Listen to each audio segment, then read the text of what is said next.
Hello everybody, it is Calxiyn and Hunter here. If you guys feel informed after this video, you guys should subscribe for more news updates and stuff like that, I guess. Follow us on social media and support us over on Patreon. So we are going to talk about the Rooster Teeth stuff today. If you guys don't know, basically the, headline that has been going around is that they laid off 13% of their staff, so that's about 52 people, and so we are going to talk about that. And I think that, first of all, you guys should read Matt's post yourself. We're not going to read out the whole thing. That would take forever. But it's just sort of the standard, I don't want to say PR post because it's a memo, right? Like it's a memo to the employees. So it is a little bit different, but there's nothing super interesting there, you know, other than like, we want to continue our relationships with WarnerMedia, like, and so that caught my attention. And even if you guys look at the Variety article, which came out a couple hours ago, like they keep mentioning like about, you know, AT&T and how it absorbed like Sharon stock, and then you have like WarnerMedia like reshuffling Otter Media, like all of these sort of different companies, right? And Warner like Media shuttering Machinima. And so if you guys read that article, right, I think it's very clear what's sort of going on. And I think that, you know, we've talked about like the crunch, right? And we've talked about like mismanagement at Rooster Teeth and all that stuff. And we've talked about that stuff. But I do not think that this is 100% their doing. I don't think that they chose to do this, is basically what I'm saying. No. I'm saying that it seems like because WarnerMedia or whoever the fuck like seems to like shuffling things around recently and closing things down and laying off 10% of Otter Media, like all of these different things. It seems like that's where it came from, and I feel like that's fundamental for people to understand, and I want to put that at the beginning of the video, and that is why, right? Because I don't know, if you guys don't retain this past 3 minutes, it's important to get it out now. Like, that is slightly not the decision of higher-ups at Rooster Teeth. Yeah, like it's not like Rooster, like, it's not like Burnie and Matt are, like, up there hoarding their money like Scrooge McDuck or anything like that, you know what I mean? It's like they are owned by someone else. It's likely the president of Time Warner who's doing that. Yeah, and so it's one of those things where it's like, because I think a couple things. Like, first of all, it may just be the case that because of, like, the supposed mismanagement, if you want to call it that, people were hired in a reductive sort of role. Like, people were hired to do something, and they just realized after this reshuffle that they're trying to do to, like, you know, all of the organizational stuff that they were saying and trying to get sort of management in order and all that stuff, like, they may have just realized, oh, we hired a bunch of people for this, but we didn't actually need them. And I know that that sounds like terrible, but like that's people sort of were honest. In reductive positions. Exactly. And so I feel like that could probably be part of it. The other thing is, like, I don't think that Genlock necessarily did as well as people were expecting, and so I kind of want to talk about that because it's a mixed bag. Really, like, you know, it's getting high ratings when you look at it on TV. Like, it was like second or third to like football and like some Dragon Ball Z episode. Like, if you saw the ratings, like episode 8 or 9 was pretty high, right? Like, it was pretty high up there. Like, it had, again, like when your competition is the football, like Monday Night Football or whatever, like Sunday Night Football, right? Like, that's not that bad. But at the same time, it's like, it's just fully possible that it wasn't necessarily the success that they thought it was going to be. And at the same time, right, you also have Nomad of Nowhere, which is probably, let's just be honest, probably not coming back. Okay, and so if you hired extra people, because I know that the 3D team works on, you understand what I mean? I know there's not a Genlock team in a Nomad team and a Camp team, like those people overlap, but at the same time, if it's like, oh, we hired a couple extra people for Nomad of Nowhere, now we're not doing Nomad of Nowhere, like we don't know exactly who's gotten cut. Hunter says that he's seen a couple people, so we can sort of talk about that, but I definitely think that that's sort of part of it. I think that it's definitely a higher up thing of trying to cut reductive positions and trying to, you know, do all of that stuff. And then I also think it's sort of like some of the shows that those people were probably working on are canceled and there's just nowhere to put them now. What I suspect also might have happened is that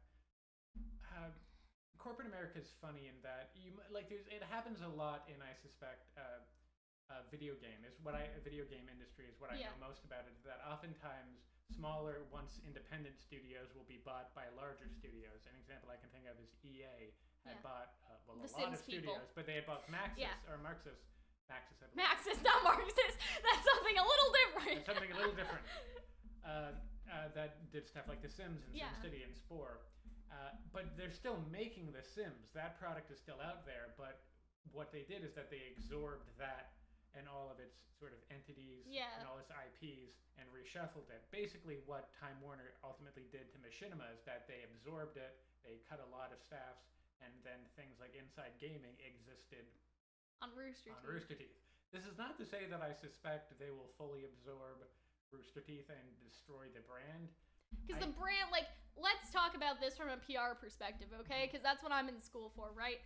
From a PR perspective, Rooster Teeth is like, oh, we started as an indie company and now we're here and we're on our own and we're, you know, like, that's good as a store. Like, that's good for just your PR and your brand in general. Like, people are always going to remember where they started. And so if they just get absorbed by Warner Brothers and RWBY is just WarnerMedia, like, that's not as cool, like, that's not as good anymore.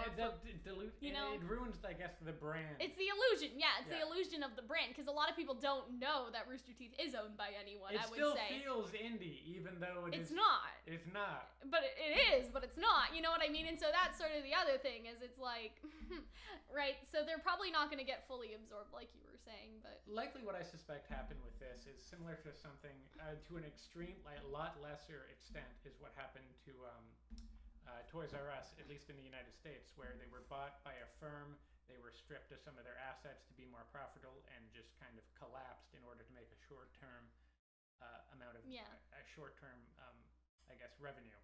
I don't think that will happen to Rooster Teeth. I don't think they're gonna cut in all their assets and sell like RWBY and Achievement Hunter and I think here's the important part too, right? RWBY is fine, okay? Yeah. It would be bonkers stupid. It would be insane if they, because people are like, are they gonna cancel RWBY? I'm like, are you guys stupid? Like, I don't mean that, okay, in a very aggressive way.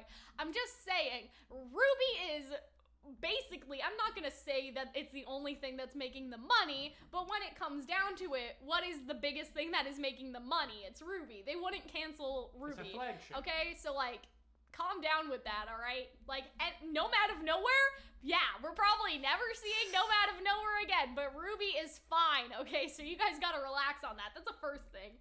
It's just they wanted to trim the fat, so they probably, to make it appear that they got a new asset and that asset is profitable, they were gonna cut some of the salaried positions, so it looks like they were making more money. Maybe. I suspect that that's what happened. And here's the other stuff, okay? This is gonna be a very controversial sort of hot take from me, I guess.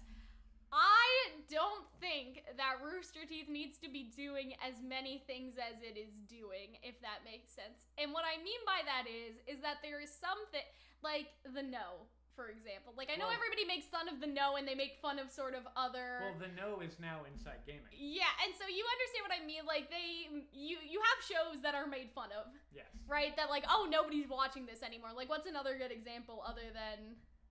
Oh, God. Can you think of anything else? I think it's just that, Yeah, to an extent, as much as I love this show. The game show one is The No, right? Like, it's the one where they're all... Oh, that's On the Spot. Yeah, On the Spot is the other. That's what I was actually thinking. Everyone makes fun of On the Spot. Everyone makes fun of On the Spot. And I get, like, it's, oh, haha, we're making fun of On the Spot. But I'm just, like, at the same time, realistically, I would really like to know how many views that is getting. You understand what I mean? And I feel like that Rooster Teeth may have grown too fast, and now they're cutting people because they realized that they hired too fast and their growth was too fast. And that's very common, I would say, for companies like this, right? And so it's one of those things where I'm like, that is probably one of the other things. And I know people don't like to hear that, but it's like, some of these shows are useless, and I don't want to, like, paint it that way. I'm just saying that I think it would serve them better if they cut back a little on stuff that is probably not the most necessary. They're trying to do too much, is what I'm trying to get at. Like, I think, like, the RT podcast and Always Open, and obviously RWBY, and, like, Genlock, I think it's good to go out and try new things, but when you have all these new things you're trying to do at once, I think that's what really hurt it. Like, having Nomad of nowhere and, like, sort of Camp and all that stuff, like, I don't know. I feel like Nomad, for example, wasn't necessarily given the attention that it deserved in some ways. Like, it seemed to do well on YouTube, but at the same time, it didn't, I don't know, it just didn't You know what I mean? People. It didn't. And like it captivated us and I think a lot of people, but so many people don't really want to try it for some reason, and so they never see it and so they never know. And I think, and this is like from our perspective, right? As YouTubers, I guess. Sure.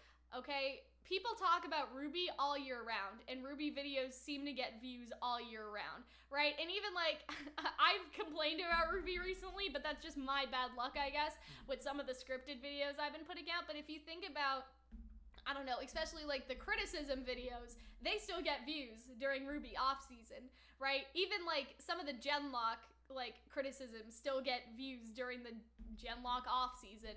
But in terms of like community conversation, no one's fucking talking about Genlock. Like maybe one or two people, but no one's talking about Genlock. And that's the other thing for us. It's not worth it because if we're the only ones making Genlock videos, there's nothing for it to get suggested against. Because that's how a lot of people find videos, is it's the suggested videos beside it. So if I'm the only one making Genlock videos, it's just not worth talking about. And I think that's the other thing, like with RWBY, all year round, y'all could talk about RWBY and RWBY's okay. But with No Matt, like if you did a No Matt of Nowhere video after all this, like I don't know. And so I know that's like a weird observation, and I don't think YouTube is necessarily indicative, but at the same time, you have to think of sort of your fan base. What is your fan base talking about during hiatus or even not during hiatus? And if no one is talking about Genlock during the hiatus, you sort of have to wonder why that is and why it's still not in people's minds even on hiatus like RWBY is. We are all always on RWBY 24/7. I don't know. That's just my other thought, and that's just my other sort of observation, is it's like, I think there's a reason why certain things are talked about by the community longer than other things, and maybe trying to figure that out, because at the end of the day, the fandom is what drives you and what gets new people invested. You know what I mean? Like, if there wasn't fandom, I would say, like, that's the biggest part of any PR or anything like that. And so I don't know. That's just my other thing that I think about a lot. They were probably just having a lot of success with expansion of things like Achievement Hunter and expansion of, or just the success, the continued success of RWBY and the continued success of all their podcasts, that they maybe overpromised and overbuilt themselves up for what they thought was going to be a bull market that maybe wasn't totally there. Maybe. I mean, because no one would call Genlock a failure. But just I not don't think it's a failure either. To the degree that they hoped it would be. Yeah, and it's sort of like, again, with that sort of community talk, there's like 1 million people watching Genlock on Toonami, but where are they? Why aren't they talking about it? Where are they? And so that sort of, I don't know, that just makes me kind of sad, just because it would be nice, especially to see, because it's on Toonami, right? And Toonami's like the anime station. Like, I just imagine Mother's Basement making a video about Genlock, because Genlock is on the anime channel, and sort of stuff like that. I feel like the best thing that maybe Rooster Teeth could do is, you remember that Alex Myers guy? He did a video on, what is this weird thing called Genlock? He's the one that does, Riverdale season 2 was pretty whack, or whatever. Like, he does those videos, and I think Rooster Teeth paid him to do a video about Genlock. Really? Yeah, I'm 10,000% sure. I'm gonna go find it right now. It was an ad for Genlock. Yeah, and so it was paid promotion. So Rooster Teeth paid him to basically, I don't want to say shit on, because Alex Myers is pretty, I would say he's pretty fair, you know what I mean, in his, criticisms and his other things, but he is known for this season of Riverdale is pretty wacko, you know what I mean, and so, what the heck is Genlock? And so that has, 500,000 views. But then you wonder if the people watching the videos about what Riverdale went on to watch Riverdale. Yeah, I guess so. You know what I mean? And so that's sort of the weird thing about it, right? And so that's a pretty, it seems like a pretty average video. Some of his videos have 3 million views. So that one about Genlock didn't do bad, but I'm saying maybe that's the outreach that they have to start doing to bigger YouTubers to try and get their fans' investment, because sometimes that can be the best PR. The only reason we started watching, say, Dr. Stone was because Mother's Basement did a video about it, you know what I mean? And so I'm just saying, that's the other thing. Influencers are important. And when you have a YouTube circle jerk of people posting videos on how awful Rooster Teeth is and that the company's dying and Vic Mignogna conspiracy theories, maybe that's just not a good look, sis, because they're all feeding off of each other. All of their videos get suggested on each other's videos. You understand what I mean? Yeah. And it's this weird, I don't know, it's this weird YouTube ecosystem where they're all succeeding, and that means those videos are succeeding. And that's just not good, sis. I don't know what to tell you. I just find that also concerning. That could be a lot. I don't know. I don't think Vic Mignogna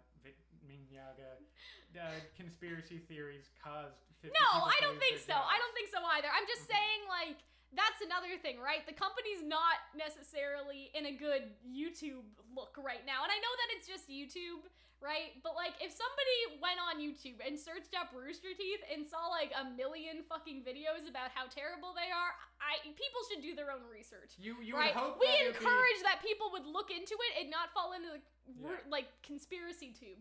But think about how many people do fall into the conspiracy tube. Instead of having good press about shows like you have bad press. It's bad press. That's basically what I'm saying. That could have been part of it. And again, I'm not saying the bad press caused people to lose their jobs. I'm just saying bad press is not good, obviously, and that if you want your shows to succeed, you kind of need good press. But we should circle back to the fact that this is still the human story of 50 people lost their jobs. Yeah, and so we've been looking at this pretty, I guess, analytically and unfeelingly and all that stuff. And so I remember, so a couple of years ago, the company that my mom was working for went bankrupt, and it just, like, basically surprised because everybody, that was like, oh, we're not downsizing, like, everybody just got fired, basically. And their Canadian offices just, like, flat out closed down, and how, like, fucking crazy that was, like, just to experience, like, as a kid, right? Like, she found another job pretty quickly, and now she's had that job for a while, but like, to experience that insecurity. Yeah, that insecurity, and to see her go through, like, that, like, obviously, I don't know, that just stuck with me, obviously. Like, then I remember it now, I don't know, it was crazy to witness. And then to hear all the stuff, like, people weren't getting what they were promised for working at the company for 20, like, all of that stuff. And I'm not saying that's happening. Yeah. And I'm not saying that's happening here. But just that experience of, like, waking up one day thinking that you're going to go into work. And then you go into work and everything's in boxes and they're telling you to get the fuck, you know what I mean? Especially when you know it's like a very sort of personality-driven site and you know some of the people. And I'm not saying that's how it was here, again, but I'm just saying that to wake up one day thinking that you're going to go into work and then you're not going into work, and how this is going to also affect the mental health of a couple people. Because I know, like, Lindsay's posted about it, Michael's posted about it. Do you want to talk about, like, who's got it? I know, because, like, I've recognized some of the people who got people are talking about Andy, but I don't know who that is. Andrew Blanchard, he appears a lot in Achievement Hunter videos. Oh, okay. He was friends I guess with, that's why Lindsay and Michael are posting. Friends with, I guess, Lindsay and Michael. He lived with them for a time. He was leaving. Really? That's upsetting. For any, like, really old school Screw Attack fans, Nick Kramer, who used to do a lot of Screw Attack videos, he got absorbed and now worked into Rooster Teeth. He got fired, I saw earlier today on Twitter. I felt bad for him, especially seeing as he had just gotten married. Somebody said that somebody moved, like, across the country, like, to work at Rooster Teeth. Was that Nick? I think that was Nick. I don't know. No, he had always lived in Texas. Somebody posted, like, that somebody had traveled, like, halfway across the U.S. to, like, be with them, and now they're... I think they recognize that it's a personality-driven site, so a lot of people who do appear a lot in videos, like none of the main Rooster Teeth or main podcast, I guess, because that would be a nightmare, right? Like, that's not going to happen either. And people would have been very upset if John Risinger got kicked You know what I mean? And so I'm not trying to say that that's, like, I don't know how to explain this, but I'm like, guys, don't freak out, because they're not going to fire the people that make the money. And I know that sounds like a harsh thing to say, but at the same time, to look at it from the perspective of a business, you can replace the prop people, as harsh as that sounds. You can replace the animators. You can't really replace the on-screen talent that everyone has grown an attachment to. And that's why, like, I feel like with Rooster Teeth, not a lot of new talent necessarily gets introduced a lot. Like, it's mostly the same people that we've had for the past couple, and, like, that's sort of a debatable thing, but when you think about it, like, Lindsay and Barbara and, like, I don't know, the people that you sort of recognize. Achievement Hunter has added a lot of new faces, I feel. Yeah, but I don't mean them. Yeah. I don't mean Achievement Hunter. Who cares about that? No. But you guys understand what I'm trying to say, and so, like, that's the harshness of it. But if people are worried that, like, oh, Barbara's next, she's not next, okay? Relax. She's very far and that's why I'm sort of saying that, like, and again, I don't mean it to sound, like, harsh or whatever, but I'm just saying, if you guys are freaking out about X personality, I 100% guarantee you that, no, like, they're not going to fire Barbara. All right, they're not going to fire Lindsay, you know what I'm saying? I would freak out that, like, when other sort of large studios, I know recently EA fired a lot of their staffs. Telltale's entire staff got let go and then hired back on without proper contracts and proper severances. I would be concerned. We don't know if this happens, but if people were fired without severance, not in line with their contract, we don't know if that's happened. But if that had happened, then it makes a poor situation like exponentially more worse for them. Yeah. Or just worse for them. So I don't really have anything else. This is not a good story. About. It's really not. Like, it's just there's no way to make it into one. It's very much not happy. I do believe as a company as a whole, Rooster Teeth is still healthy. Although this is still very sad and still very upsetting. And I agree. Like, I feel like people are gonna paint this as the company dying. It's just not. Like, you know what I mean? This happens in a lot of different companies, even successful ones. And with Rooster Teeth, obviously, it's 13% is a lot when you're 400 people. Yes. But at the same time, I don't know. I don't remember what company. It was some sort of car company. And it's like everybody needs a car, and I know there's a lot of competing brands, but it was a popular car company or whatever. You mean that GM and Oshawa? No, not GM. It was like a company cut 13% of their staff worldwide or something.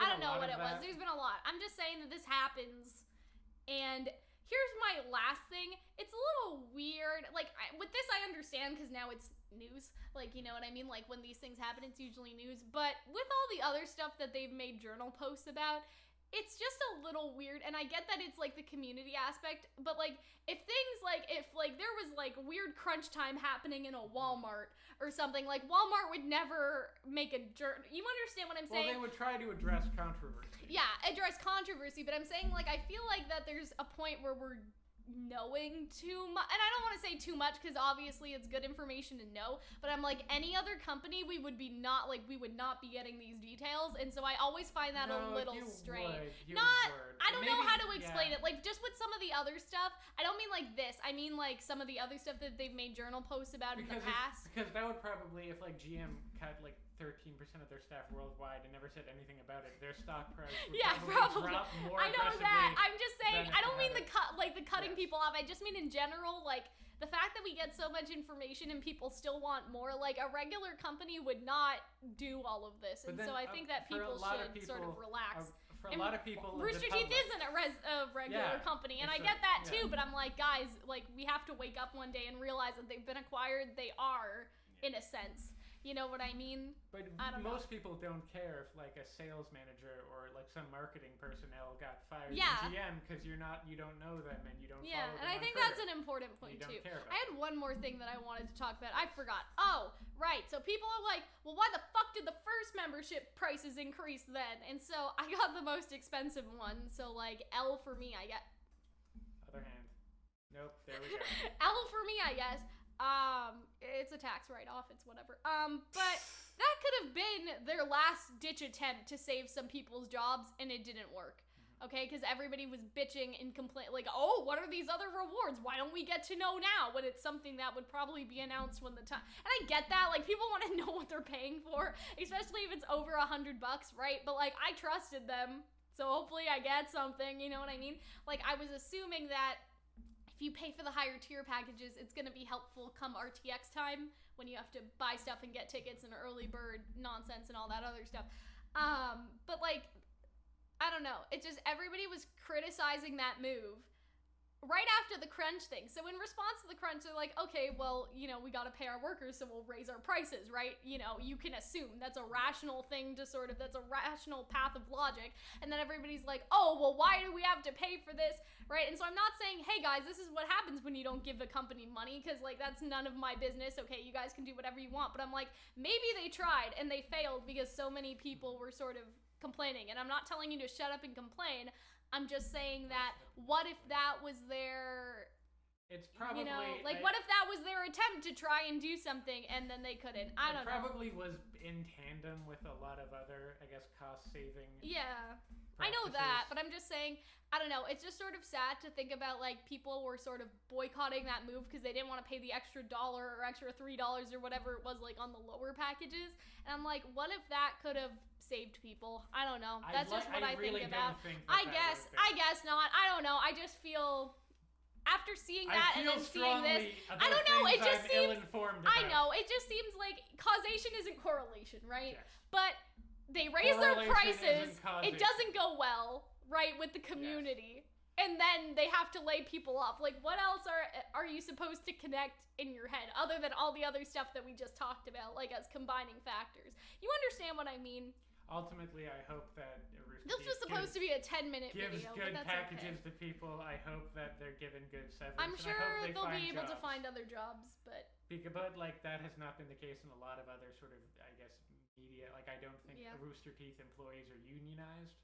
So that could be. Well, that's what Unicorn of War always says. He says that Rooster Teeth should be a union or make a union. Yeah, because they would have been more protected. Or something. I don't know. You guys go listen to Thomas. He'll probably tell you something. He'll do it. Anyway. He does research. Yeah, I'm sure. But yeah, no, Thomas is always like, Rooster Teeth should unionize. Everyone should unionize. And I'm like, go Thomas. Okay. But yeah, that's pretty much it. I guess this was supposed to be a 10-minute video. It's just not, sis. It's okay. Some people talk. What do you mean? Do. Yeah, I mean, anyway, it was for both of us. Like, each of us needed 10 minutes, but I probably took up more of it. Anyway, we'll see you guys later. Bye. Thank you for watching, and thank you to our wonderful patrons over on Patreon who support the channel. Their names will scroll through now.